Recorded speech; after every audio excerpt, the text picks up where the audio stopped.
রাষ্ট্রীয় সম্পদের রক্ষণাবেক্ষণ এই বিষয়গুলো কত গুরুত্বপূর্ণ, আমাদের কি করণীয় আছে, আমরা যারা এদেশের নাগরিক, ছাত্র, শিক্ষক, সাধারণ মানুষ প্রত্যেকের কিছু করণীয় আছে, সেই বিষয়গুলো খুঁটিনাটিগুলো জানবার চেষ্টা করবো ইনশাআল্লাহ তাআলা। স্যার, যদি আপনি আমাদের শুরুতেই বলেন যে আসলে রাষ্ট্রীয় সম্পদের রক্ষণাবেক্ষণ এটা জানি আমরা একটা আমানত, তো এই কোন পর্যায়ের আমানত যদি আমাদেরকে শুরুতেই কথাটা একটু বলে নেন। আলহামদুলিল্লাহ, খুবই সময় উপযোগী বিষয়।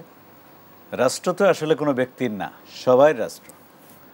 যেই দেশে যেসব নাগরিক আছে সবাই মিলেই সেই দেশের অধিবাসী, আর প্রত্যেকেরই হলো রাষ্ট্র। তো রাষ্ট্রটা হলো আল্লাহর বড় নেয়ামত, যারা আসলে রাষ্ট্র পায় না। যেমন আপনি ফিলিস্তিনের অবস্থা দেখেন, ও দেখলে বোঝা যায় বাংলাদেশ আল্লাহ তাআলা আমাদের একটা নেয়ামত দিয়েছেন, একটা চমৎকার রাষ্ট্র দিয়েছেন।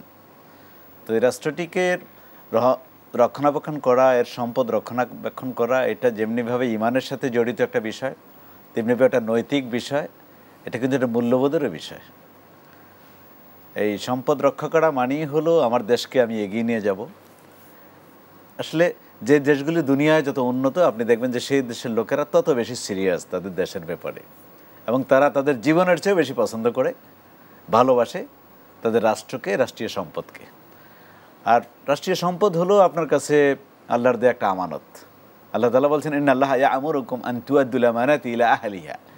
আল্লাহ তাআলা নির্দেশ করছেন যে তোমার আমানত তার সত্যিকারের যিনি পাওনাদার তার কাছে পৌঁছে দাও।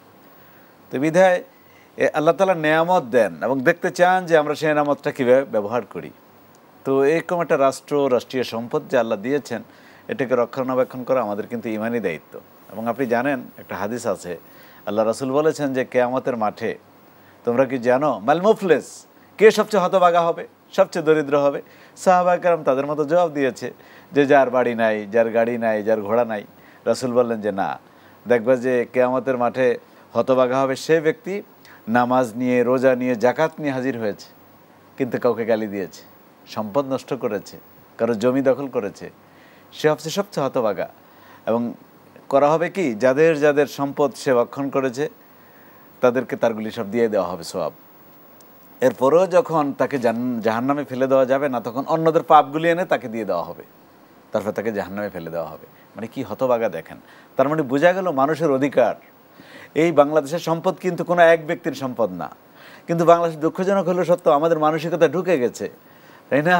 এটাকে আমরা নিজের সম্পদ মনে করতে চাই। এটা 18 কোটি মানুষের সম্পদ, এটাকে রক্ষণাবেক্ষণ করা সবার ইমানি দায়িত্ব, নাহলে কিন্তু পরকালে আমাদেরকে জাহান্নামে যেতে হবে। খুবই গুরুত্বপূর্ণ বিষয়।